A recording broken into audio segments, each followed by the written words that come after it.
À l'écoute de Radio Mali, il est 13h, c'est l'heure de votre journal de la mi-journée.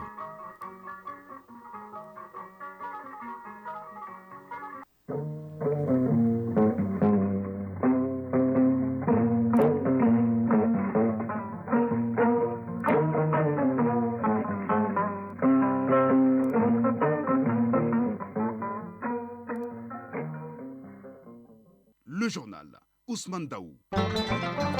Mesdames et messieurs, bonjour à la une de ce 13h. Le Mali a célébré aujourd'hui l'Aïd El-Kébir. Le président de la transition, le colonel Assimi Goïta, a prié à Koulouba et a salué la résilience des Maliens et rassure que des mesures urgentes sont en cours pour atténuer les souffrances.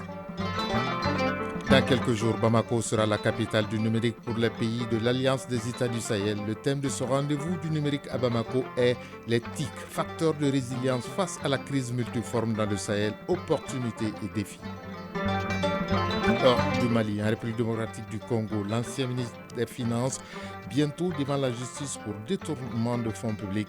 En Israël, le Premier ministre Benjamin Netanyahou a dissous ce matin son cabinet de guerre contre le Hamas après le départ de son principal opposant, Benny Gantz. Aux États-Unis, pour leur premier débat de campagne télévisé, Joe Biden, le président et son adversaire Donald Trump le feront sans public et avec des micros qu'on peut désactiver. En sport, Fotigi Tunkara nous parlera de la préparation des porte-drapeaux maliens pour les Jeux Olympiques Paris 2024. Avec lui, il sera également question de l'Euro 2024 de football qui se poursuit en Allemagne. Voilà pour le sommaire. Dans un instant, les détails. Lundi 17 juin 2024, merci d'avoir choisi Radio Mali pour vous informer. Bonjour et bienvenue.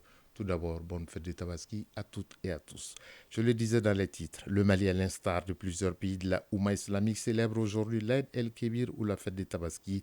Et c'est à Koulouba que le président de la transition a effectué sa prière ce matin. Le colonel Assimi Goïta salue la résilience des Maliens face aux difficultés actuelles et rassure que des mesures urgentes sont en cours pour atténuer leurs souffrances. Il s'est également réjoui du bon déroulement du dialogue intermalien qui fixe un nouveau cap pour la stabilité dans notre pays. Le point de cette prière, c'est avec Ibrahima Traoré. Aïd al-Adha, la grande fête musulmane du sacrifice au Mali. Côté institutionnel, les yeux sont rivés ce lundi vers le palais de Koulouba, où le président de la transition accomplit son devoir religieux. Autour du chef de l'État, des présidents d'institutions, des membres du gouvernement, des diplomates accrédités au Mali et plusieurs autres personnalités. La prière est dirigée par l'imam Abdrahman Touré. Allahu Akbar. Allahu Akbar. Allahu Akbar. Assalamu alaikum wa rahmatullah.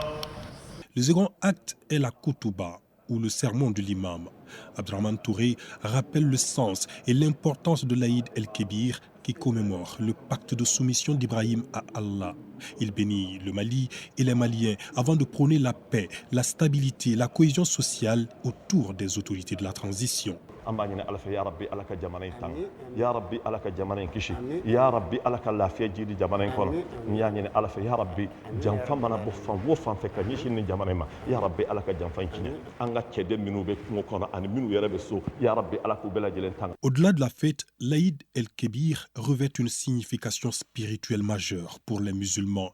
Il exalte les valeurs de foi, d'abnégation, de partage et de pardon qui demeure au cœur du message de l'islam, mais aussi du président de la transition, colonel Assimi Goïta.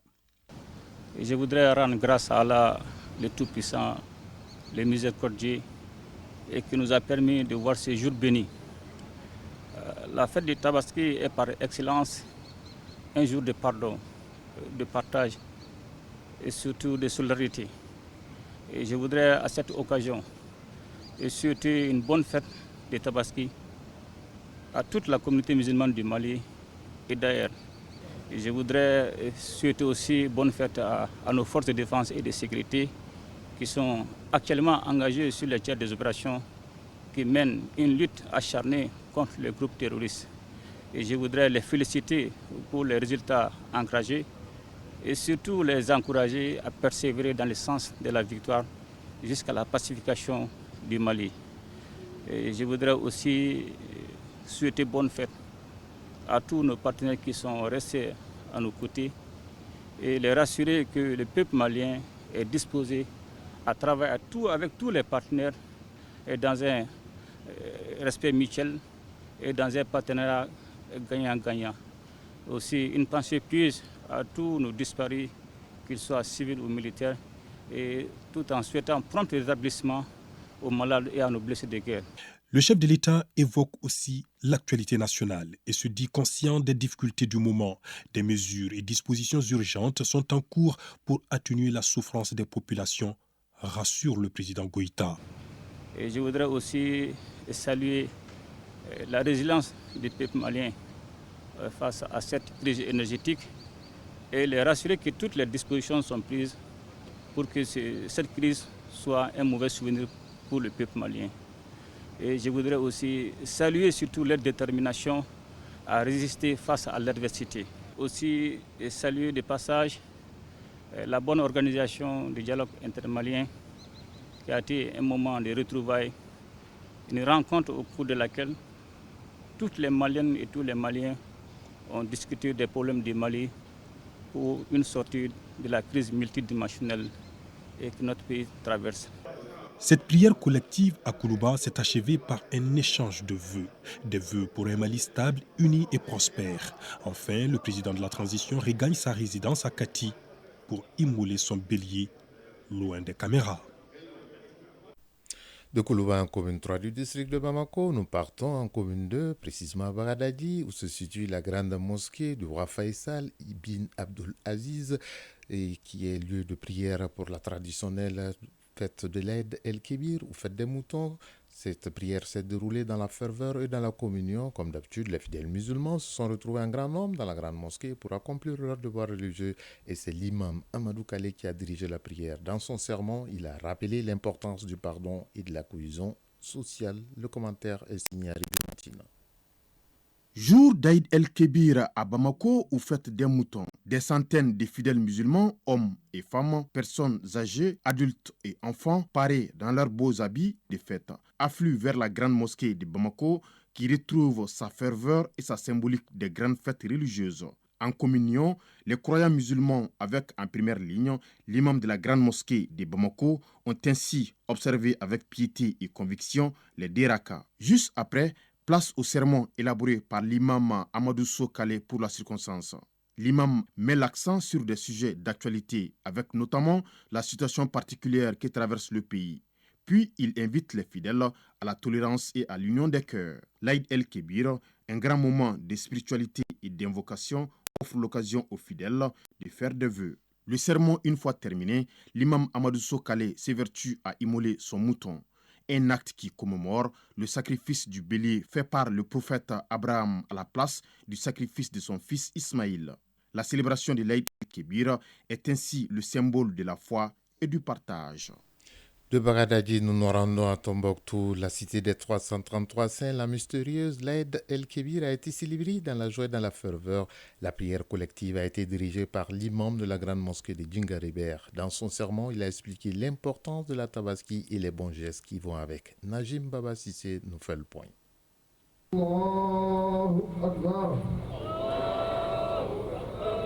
C'est par l'accomplissement de 2 rakas à la place de prière collective Sarkila que les fidèles de Tombouctou abordent l'Aïd el-Kébir. Une prière dirigée par l'imam Alpha Ibrahim Ben Essayouti qui a expliqué dans son sermon l'importance de la tabaski et les comportements qu'il faut adapter vis-à-vis de son prochain démuni. Alpha Ibrahim Ben Essayouti, imam de la grande mosquée de Tombouctou. La tabaski consiste essentiellement au sacrifice des moutons au moment approprié. Ce sacrifice est un acte de rapprochement à Allah. Il n'y a pas plus grand acte ce jour d'approcher à Allah mieux que l'émolition d'une bête. Un acte qui expie les péchés. Comme le Ramadan est rattaché à un pilier de l'islam qui est le jeûne, la tabaski aussi se rattache à un autre pilier de l'islam qui est le hajj. Malgré les contraintes du moment, notamment la cherté des animaux et de certains articles, les fidèles ont pu s'offrir l'essentiel de la fête. Draman Aboudjé Touré, fidèle. Il y a un peu de difficulté à propos des moutons parce que les moutons là c'est un peu cher, mais alhamdoulilah, Moi, je peux avoir, et puis certains aussi. Contrôleur principal de police Bakoun Kanté, gouverneur de Tombouctou. Je souhaite à toute la région de Tombouctou une bonne et heureuse fête de Tabaski, de l'Éré à Gossi.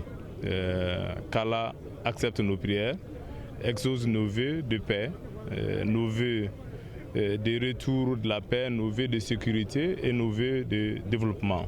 J'ai une pensée pour nos femmes, dont les sacrifices ont permis que les gens se retrouvent à travers le pays, à travers la région de Tombouctou pour fêter dans la paix, dans la communion, cette fête de Tabaski.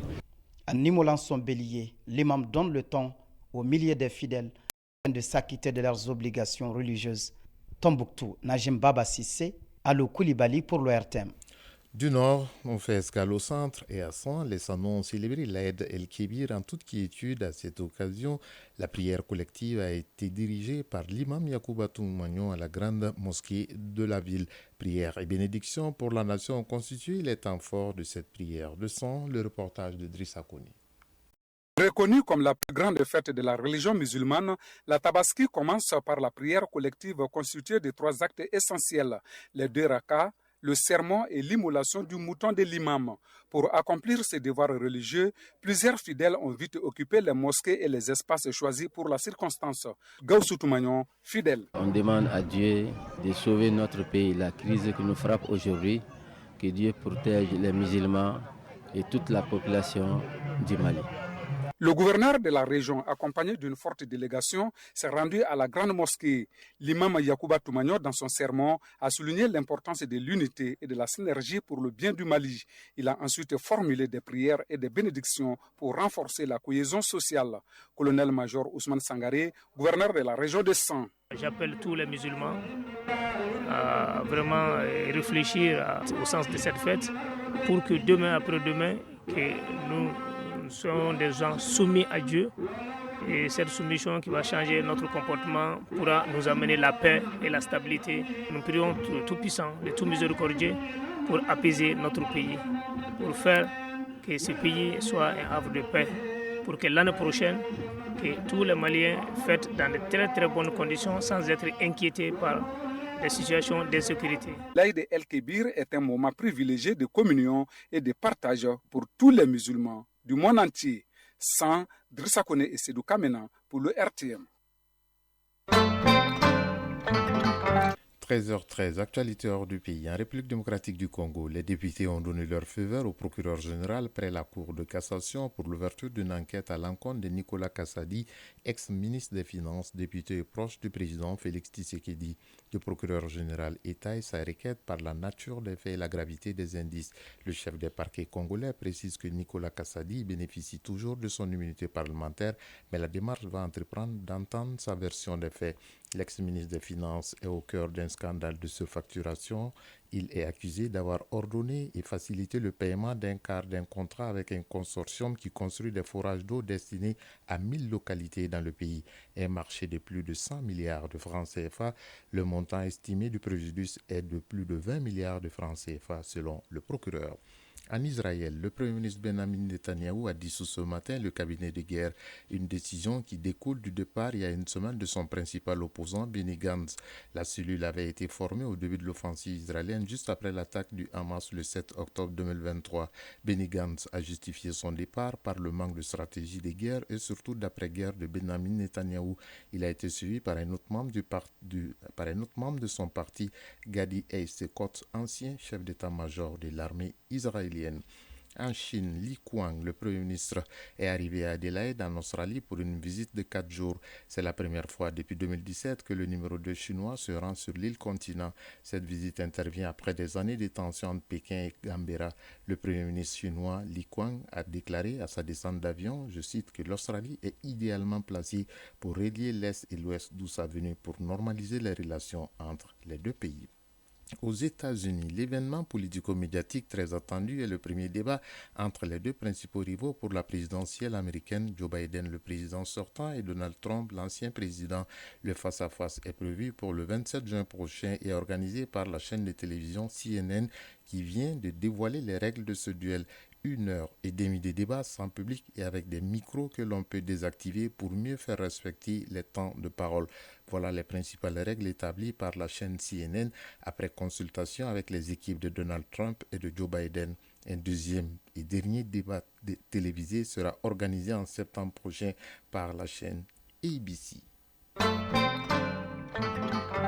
Autre titre de ce 13h, la deuxième édition de la Semaine du numérique est prévue du 25 au 27 juin à Bamako. L'événement aura pour thème les TIC comme facteur de résilience face à la crise multiforme dans le Sahel, opportunités et défis.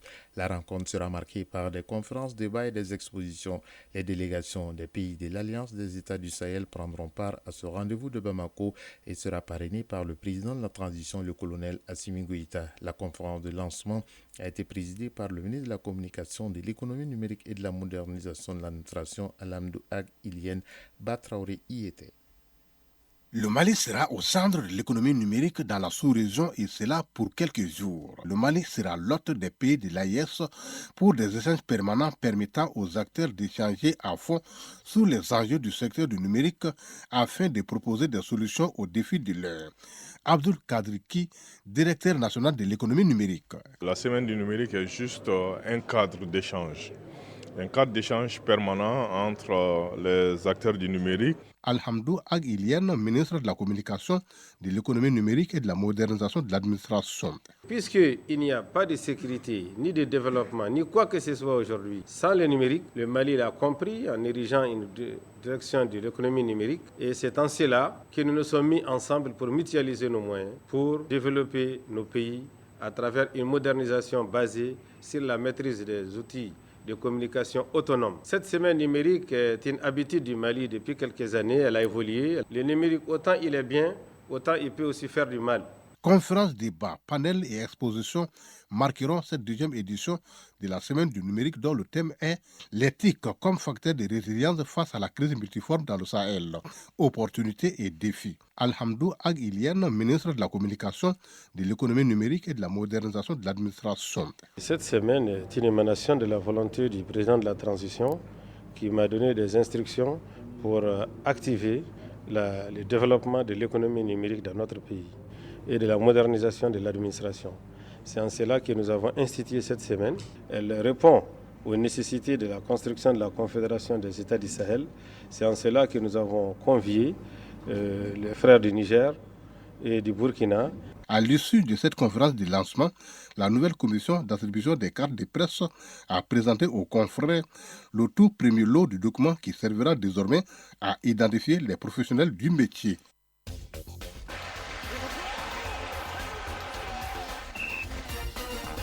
Vous l'avez compris, ce générique annonce la page sportive de ce journal et on parlera du championnat d'Europe des Nations, Euro de football, qui bat son plein en Allemagne depuis vendredi dernier. Et sur le continent, le week-end sera marqué par les championnats d'Afrique d'athlétisme 2024. Le Mali prendra part à ce rendez-vous continental.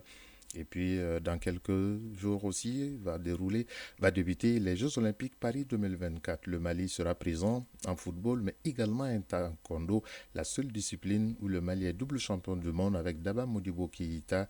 Et au niveau de la Fédération malienne de taekwondo, on multiplie les initiatives pour permettre à l'unique représentant malien dans cette discipline de mieux préparer les Jeux Olympiques et pourquoi pas avoir notre première médaille olympique.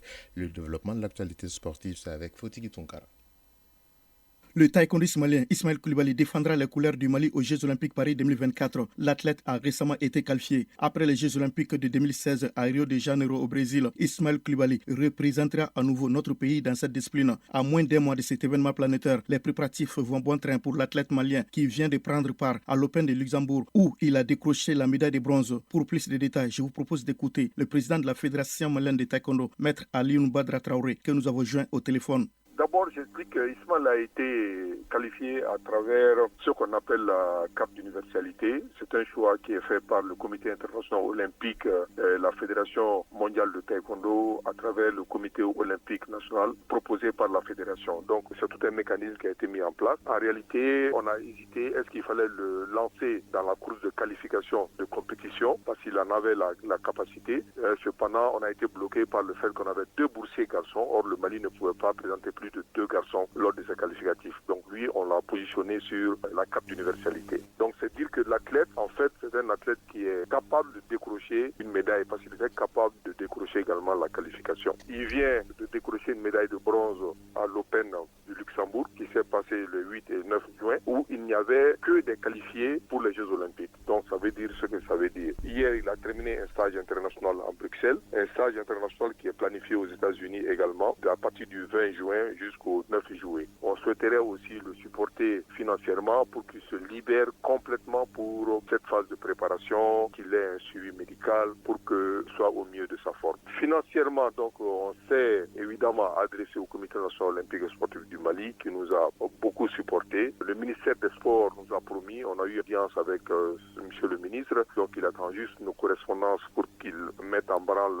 un certain nombre d'aides. La société Afribon également nous a donné un chèque pour qu'on puisse aider l'athlète. Donc tout ça mis bout à bout, plus peut-être des efforts également de la fédération sur nos fonds propres, on pourra peut-être clôturer le budget qui est déjà préparé. Je rappelle qu'on a eu la notification le 20 mai que Ismaël a été retenu pour la place d'universalité. En plus du taekwondo, le Mali sera également présent dans le tournoi du football masculin des Jeux Olympiques Paris 2024. L'équipe nationale U23 du Mali, qui se prépare activement, vient de séjourner la semaine dernière à Tashkent, où elle a livré des matchs amicaux contre son homologue de l'Ouzbékistan, avec comme résultat un nul et une victoire. Le rassemblement de l'équipe pour les JO commence le 24 juin prochain à Bamako. La liste définitive des joueurs retenus sera communiquée le 3 juillet et le départ pour Paris est prévu le 8 juillet. Le Mali est logé dans le groupe D en compagnie du Japon, du Paraguay et de l'Israël. Pour rappel, les JO 2024 se dérouleront en juillet et août prochain en France. En athlétisme, les 23e championnats d'Afrique qui auront lieu du 21 au 26 juillet 2024 à Douala au Cameroun démarrent ce vendredi au stade de la Réunification. Cet événement sportif majeur rassemble les meilleurs athlètes du continent qui rivaliseront d'ardeur dans des disciplines comme le sprint, les courses de fond, les sauts, les lancers et les épreuves combinées pour les hommes et les femmes. Le Mali ne sera pas en marge de cet événement. Notre pays sera représenté par 5 athlètes. Nasra Kone, qui vient d'être sacrée championne ouest-africaine au disque, sera la seule athlète qui prendra le départ à partir de Bamako. Elle sera engagée en poids et disque.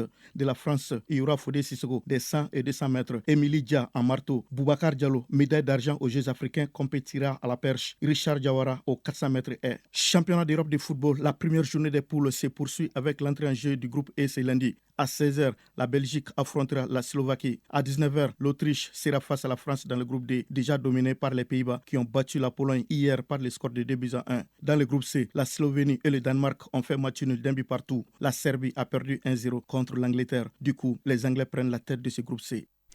Il est 13h22 à Loko-Kakulu et à Dramani, deux localités situées dans la région Ondekaï. C'est la fin de cette session d'information. Mais avant de nous séparer, retenez que le Mali, à l'instar de plusieurs pays de la Oumma islamique, a célébré aujourd'hui l'Aïd el-Kébir ou la fête de Tabaski. Et c'est à Koulouba que le président de la transition, le colonel Assimi Goïta, a effectué sa prière. Il a salué la résilience des Maliens face aux difficultés actuelles et a rassuré que des mesures urgentes sont en cours pour atténuer leurs souffrances. Le président de la transition s'est également réjoui du bon déroulement du dialogue intermalien qui fixe un nouveau cap pour la stabilité dans notre pays. Ce trésor vous a été présenté par Ousmane Daou, mise en onde Mokhtar Touré, mise en ligne Marcel Tessouké. Prochain rendez-vous avec l'actualité, c'est à 19h30. Vous serez en compagnie de Kouma Sissi. Bon après-midi à toutes et à tous. Et encore une fois, bonne fête de Tabaski à tout le monde. Chacun de nous ne peut être une étoile, mais tâchons de briller pour éclairer là où nous sommes. Tout le plaisir a été pour nous de vous servir et à très bientôt.